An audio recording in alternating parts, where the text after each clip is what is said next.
Hello students, good morning everyone. How are you? I'm absolutely fine here and hope you same at your home. My dear students, it's chemistry for 10th class and the topic is given here chemical properties of bases. Okay, you have already learned about the chemical properties of acids. Okay, now reaction first of all we know very well that the bases are bitter in taste. Okay, bases जो होते हैं वो bitter होते हैं test में, as well as we know very well that the basis turns red litmus paper to blue. ये red litmus paper को blue में चेंज कर, but now we have a topic, we have discussion about that the basis when comes in contact with any of the compound then what type of product should be form. Okay, जब कोई भी base जो है किसी compound के contact में आता है तो किस तरह का कंपाउंड वो बनना चाहिए, किस तरह का प्रोडक्ट वो उस वक्त देगा. So now we will talk about the reaction of basis with metals. तो मैं आपको पहले यहाँ पर क्लियर कर देना चाहता हूँ, base when react with metal then it will goes to salt plus liberate hydrogen gas like acid भी मेटल से रिएक्शन कर रहे थे और साल्ट दे रहे थे और हाइड्रोजन लिबरेट कर रहे थे, तो ये भी बिल्कुल एसिड की तरह वर्क करते हैं.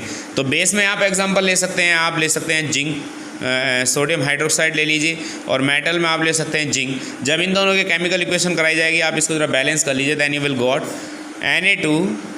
ZnO2 plus what is left, only hydrogen gas is left. Okay, this is sodium zincate, this zinc, this sodium hydroxide. You can say that this one is base. Why? Because of when it will be dissolved in water or any other solvent, it will definitely give OH minus ion. Okay, so जब इसने zinc से reaction की तो ये बन गया Na2ZnO2 जिसका नाम है sodium zincate. To understand, first chemical equation आपकी पूरी हो सकी. एज वेल एज अगर कभी भी आप देखना चाहें NaOH की केमिकल इक्वेशन, बस इसमें थोड़ा आपको वाटर मिलाना होगा और आप एल्यूमिनियम से जब आप इक्वेशन कराओगे then you will got definitely, आप इसको बैलेंस कर लीजिए, सभी का रेशियो कुछ इस तरह से है. Then you will got 2 NaAlO2. What is this? This is sodium meta aluminate. Okay, sodium meta aluminate या सोडियम एल्यूमिनेट भी इसको कह देते हैं. और क्या बच रहा है इधर? 3H2 हाइड्रोजन गैस यहाँ से लिबरेट हो रही है. Now you have a time to check the balanced chemical equation.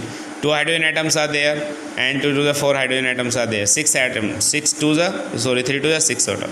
Okay, 2Na and 2Na, 2Al 2Al, oxygen 1 to the 2 and 2 4, 2 to the 4. Okay, all the chemical equation balance. So आपने ये देखा कि जब base जो होते हैं, ये base है, जब मेटल से रिएक्शन ये करते हैं तो ये साल्ट देते हैं और मेन चीज़ हाइड्रोजन गैस लिबरेट करते हैं. तो ये बिल्कुल एसिड की तरह ही अपनी प्रॉपर्टी शो करते हैं. अब मैं आपको सेकंड प्रॉपर्टी की तरफ लेकर के चल रहा हूँ, reaction of acids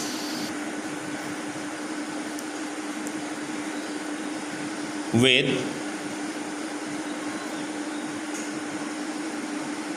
non metallic oxides.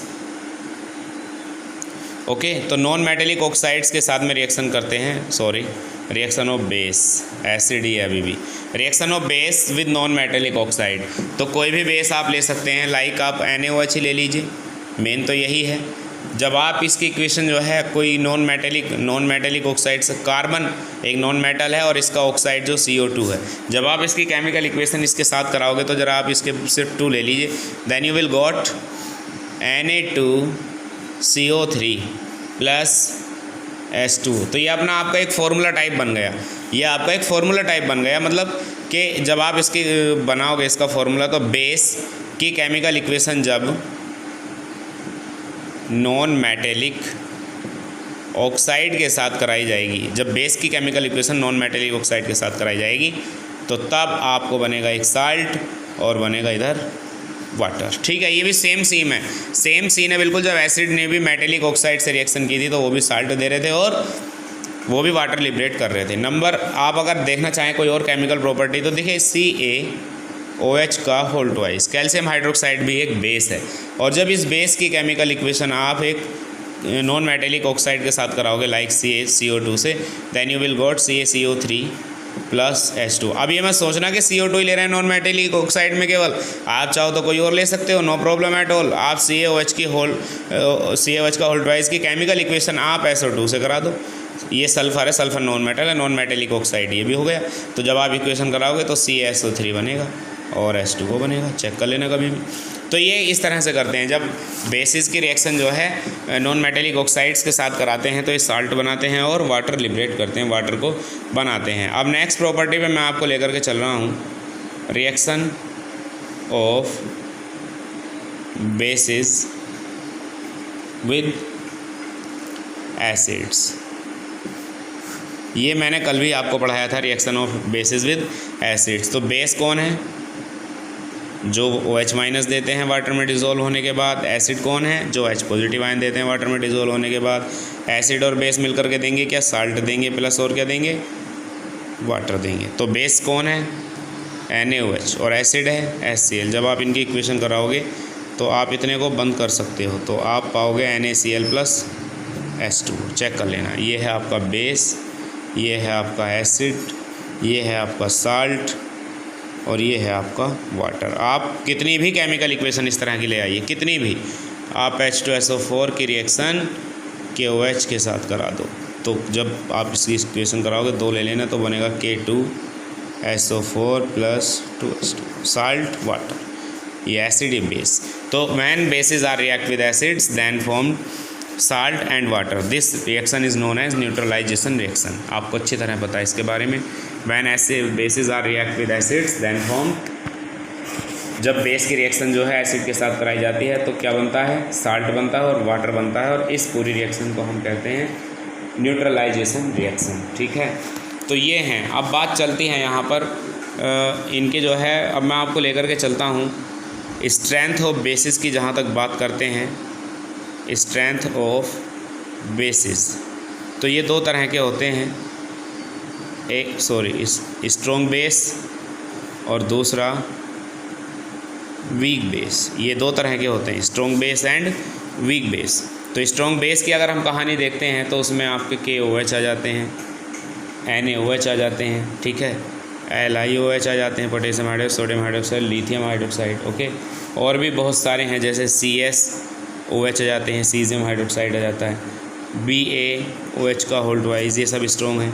और अगर हम बात करते हैं वीक बेसिस की तरफ, तो वीक बेस में आपका अमोनियम हाइड्रोक्साइड आ जाता है, ओके, CuOH का होल ट्वाइस आ जाता है, कॉपर हाइड्रोक्साइड, ये क्रोमियम हाइड्रोक्साइड भी आ जाता है, जिंक हाइड्रोक्साइड भी आ जाता है। तो ये सब के सब ये वीक हैं, ये सब स्ट्रॉन्ग है, ये स्ट्रॉन्ग बेस है और ये वीक बेस है। अब बात ये आ जाती है कि आप इनको कैसे देखिए, ये तो पूरी तरह कम्प्लीटली डिसोसिएट हो जाते हैं अपने अपोजिट आयंस में। किसी को भी जब आप करोगे तो ये 100% आपके डिसोसिएट हो जाएंगे, लेकिन ये 100% नहीं होते, ओके। थोड़ा अमाउंट इनका जो है डिसोसिएट होने से रह जाता है। अब मैं आपको आगे लेकर के चलता हूँ, एक टॉपिक है एसिडिटी ऑफ बेसिस। बेसिस की एसिडिटी क्या होगी? तो बेसिस की एसिडिटी मैं आपको बता दूं, कोई भी आप बेस ले लीजिए, KOH, जब आप इसे ब्रोक करोगे then you will got K positive OH negative. आप दूसरे को करोगे NaOH को तो Na पॉजिटिव और OH निगेटिव, ठीक है। आप NH4OH को देख लीजिए, जब आप ब्रोक करोगे तो NH4 positive plus OH negative. लेकिन जब आप CaOH का होल ट्वाइस को करोगे तो Ca पॉजिटिव और 2OH निगेटिव आपका बनेगा। अगर आप MgOH का होल ट्वाइस को करोगे तो Mg positive plus 2OH negative बनेगा। एल्यूमिनियम हाइड्रोक्साइड को अगर आप करोगे तो Al plus plus plus plus 3OH negative ज़रूर बनेगा। तो अब मैं आपको यहाँ पर समझा देना चाहता हूँ, इन्होंने ब्रोक होने के बाद कितने OH माइनस दिए? 1। इसने कितने दिए? 1। इसने कितने दिए? 1। इसने कितने दिए? 2। इसने कितने दिए? 2। इसने कितने दिए? 3। तो यहाँ पर जिन्होंने 1 दिया, ये जो आपको दिख रहे हैं 3 के 3, ये तो इन सब की एसिडिटी है आपकी 1, और इन सब की जो है एसिडिटी है 2, और इसकी अकेले की एसिडिटी है 3, ठीक है। तो जो 1 वाले हैं उनके एसिडिटी को हम क्या कह सकते हैं? उन्हें कहेंगे मोनो एसिडिक, और दूसरे हो जाएंगे आपके डाई एसिडिक, और थर्ड वाले हो जाएंगे आपके tri acidic. Mono acidic base, di acidic base और ट्राई एसिडिक बेस। जिनकी एसिडिटी 1 है वो मोनो एसिडिक होगी, जिनकी एसिडिटी 2 है उन वो डाई एसिडिक होगा, और जिनकी एसिडिटी 3 है वो ट्राई एसिडिक हो गए ठीक है। तो ये हो गया। अब मैं आपको लेकर के एक और नए टॉपिक की तरफ आपको मैं लेकर के चलता हूँ, वो बड़ा ही इम्पोर्टेंट टॉपिक है, that is known as pH। आप उसको pH कह सकते हो, pH scale. So here is pH scale. तो मैं आपको बता देना चाहता हूँ, देखिए 1909 को एक डैनिश साइंटिस्ट, मतलब डेनमार्क के होंगे वो, सोरेनसन, किसी भी सॉल्यूशन की जो है स्ट्रेंथ का पता लगाने के लिए उन्होंने एक स्केल दिया, एक स्केल उन्होंने बनाया किसी भी सॉल्यूशन की जो मतलब स्ट्रेंथ का पता लगाने की, कि वो सॉल्यूशन एसिडिक है, बेसिक है या न्यूट्रल है। इसका पता लगाने के लिए उन्होंने एक स्केल दी जिसे हम pH स्केल के नाम से जानते हैं। अब pH स्केल है क्या? pH scale is the measurement of the molar concentration of hydrogen ions. दोबारा मैं बता रहा हूँ आपको, द मेज़रमेंट ऑफ कंसनट्रेशन या molar concentration of hydrogen ion. Hydrogen ion की मोलर कंसनट्रेशन को हम pH स्केल कह सकते हैं, जिसे हम इस तरह से रिप्रेजेंट कर सकते हैं, pH is equal to log 1/H positive. या अगर आपको ये अच्छा नहीं, जब ये ऊपर आएगा तो आप पाओगे pH equal to minus log H positive. तो इसकी डेफिनेशन आप यहाँ ये भी बना सकते हो, द निगेटिव तो दिख रहा होगा आपको साइन, द निगेटिव लॉग है ये, logarithm, the negative logarithm of hydrogen concentration ion is known as pH। बहुत आसान से डेफिनेशन है, तीनों बातें यहाँ पर लिखी हुई हैं। The negative logarithm of hydrogen concentration ion is known as pH। pH scale आपकी यहाँ पर बन गई। तो pH इन्होंने बताने के लिए, मैं आपको इसके बारे पहले भी आपको बता चुका हूँ, तो pH की स्केल पर इन्होंने 3 तरह के सब्सटेंसेस के बारे में इन्होंने स्टडी किया, एसिडिक, बेसिक और न्यूट्रल। तो एसिडिक जो आपके सॉल्यूशन होते थे उनकी pH क्या बताई उन्होंने, लेस देन 7। बेसिक की क्या बताई, मोर देन 7। और न्यूट्रल की क्या बताई, और पूरी 7। तो ये इन्होंने pH स्केल के मतलब ये बना करके अपना एक पैमाना बनाया, एक स्केल बनाया और रिप्रेजेंट किया। अब कई बार ये आपको दिख रहा होगा सवाल, pH equal to minus log H positive ion. कई बार क्वेश्चन यहाँ पर आ जाता है, जैसे क्वेश्चन मेरे दिमाग में आ रहा है अभी, ऐसे है वो, calculate the pH of A solution whose hydrogen concentration ion is 0.0001 मोल पर लीटर, ये दे दिया। अब pH आपको कैलकुलेट करना है, तो H पॉजिटिव कंसनट्रेशन आपको दे रखी है 0.001, या ये कह लीजिए, आपको ये अच्छा नहीं लगा तो 1 × 10⁻⁴ कह लीजिए, आपको ये दे दिया। तो इस कंडीशन में आप कैसे pH कैलकुलेट कर पाओगे, pH equal to minus log H positive होता है फॉर्मूला, तो pH is equal to minus log H positive की वैल्यू है 1 × 10⁻⁴। तो pH इक्वल टू जब आप करोगे माइनस log 10, यहाँ पर बेस में 10 होता, तो जब ये फार्मूला खुलेगा तो log A plus log B में खुल जाएगा, log 1 प्लस log 10 10⁻⁴। तो pH इक्वल टू कैलकुलेट करने के लिए माइनस log 10 1 प्लस, अब जब आप इसे ओपन करोगे तो आप पाओगे ये माइनस की पावर है जो कि आगे आ जाएगी, ये log, ये फार्मूला आपका ओपन हो जाएगा log A की पावर B का, तो B log A बन जाएगा, B log A तो बाहर आ जाएगा, यानी कि -4 log 10। तो pH इक्वल टू आपको यहाँ पर दिख रहा है क्या है, माइनस है, और log 1 की वैल्यू 0 होती है, इसको तो छोड़ दीजिए, प्लस 0 हो जाएगा तो सारा, लेकिन ये -log 10, -4 log 10, तो -4 तो आपका रहना ही है, और log 10 की वैल्यू होती है 1, मल्टीप्लाई में आप 1 कर देंगे तो pH इक्वल टू -4 आपका ही आ जाएगा।